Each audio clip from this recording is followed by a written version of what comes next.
There's something undeniably thrilling about driving Route 66, knowing that with every state line you cross, a new story awaits. From tiny towns with big personalities to iconic roadside art and desert panoramas, there are endless opportunities to pull over and explore. I'm Angie Orth, and we're back with travel journalist and filmmaker Karuna Eberl, who recently finished the entire 2,448-mile stretch. In this episode, we're taking it state by state. From Illinois to California, we're uncovering the must-see stops that give the Mother Road its magic.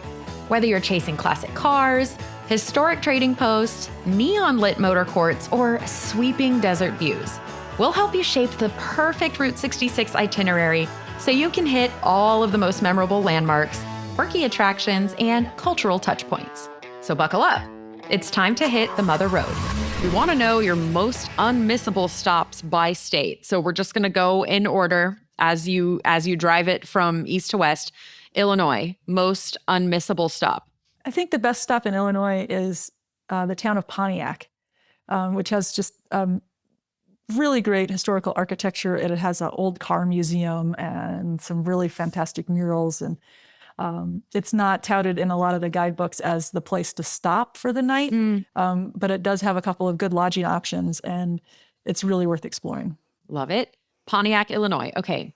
State number 2, Missouri. I'm going to say a great roadside stop in Missouri is the Gay Parita service station. It's out in the middle of the country. It's a restored service station, and it's got classic cars and a really beautiful woodland setting. And it's just got a lot of like old antiques and knickknacks to explore. And the proprietor is really interesting if you can catch them there. Okay. To give some good stories. Now, what about Kansas? Am I remembering this correctly, that Kansas has the shortest amount of Route 66 of all the other states? It does. It has less than 13 miles. So it's a little bit of a blur. The town of Galena in Kansas, which is right when you cross over the border, is kind of a mecca for people who like the movie Cars, the classic cars that were featured in the movie. Or, it was obviously the movie was animated, but the same models of the cars that were featured in the movie. And it also claims that some of it was based off of their town. Although a lot of towns along Route 66 claim that, various aspects of cars were based on their town. But Galena is a really cute place to stop to see the classic cars from the movie Cars. So what about Oklahoma? Oklahoma, I think the First Americans Museum is really just a must-see stop there. It's just so full of culture, and the architecture even of the building is beautiful. And it's right next door is a water park hotel, a new water park hotel, which is fantastic if you have kids. It's like ultimate destination for that as well. Oh, that's fun. How much time do you think people should spend at the museum? How much time should they set aside? I would set aside 2 to 3 hours for it. Let's talk about Texas. You can't go wrong with Texas. What's good? Texas also actually has a fairly short, it's probably the second shortest state in the route. It might be the most iconic stop of Route 66 is in Texas, which is Cadillac Ranch, which is where all the series of the upended Cadillacs are like half buried in the dirt. And it is, when we went by, there were literally hundreds of people stopping to see that. It was a little bit overrun, actually.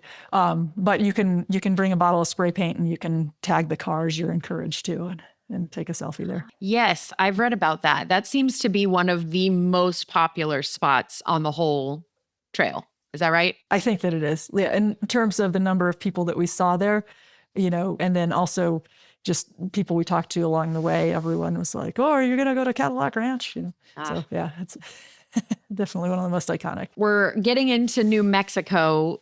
The landscape is changing. What do we need to see? The town of Gallup is a really interesting town in New Mexico. It's toward the western end of the state, and it is the trading post capital of the country. It has so many Native American art galleries, to anything from, rugs to pottery to jewelry. And if you're looking to start a collection with anything like that, that is the way to go. Also, there's the El Rancho Hotel, which is movie set themed hotel. And it's this big old wooden building where a lot of movie stars used to stay when they would film Westerns in Gallup. So all the Oh. rooms are named after, various famous movie stars. Oh, that's fun. I'm sure that's very evocative and feels very vintage in the moment. Yeah. A lot of cutout life-size James Dean, posters around. Okay, so we're getting toward the end. Second to last state, Arizona.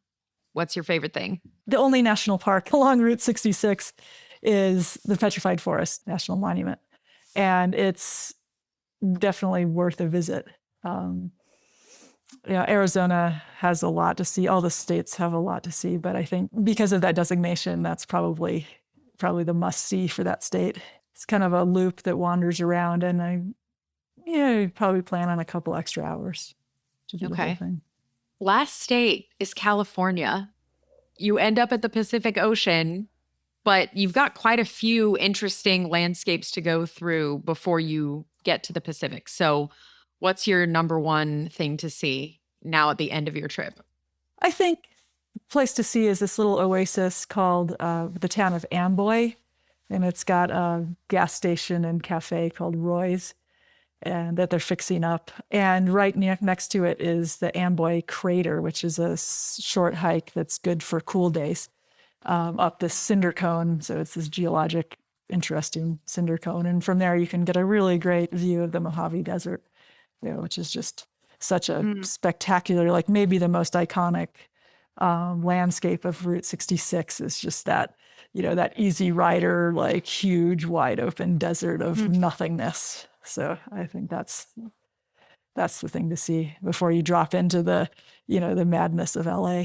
Well, everyone brings their own mission to the drive of Route 66. For some people, it's nostalgia. For some people, it's decompressing and getting away from society. For some people, it's meeting new friends and getting more entwined in society. I think the importance of Route 66 is, by nature, roads connect us and they broaden our horizons and they help disseminate new ideas.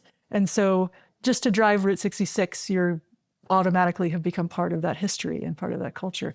And then you take that and you disseminate it in the next place that you go. You really become a part of history with it. A lot of these small towns and these mom and pop businesses depend on the traffic from that. They depend on us stopping and eating at the diner and maybe buying something from the gift shop. And, the local diners, they're the backbone of the communities. So to help keep those open is another really important reason for people to drive it and to patronize the smaller establishments.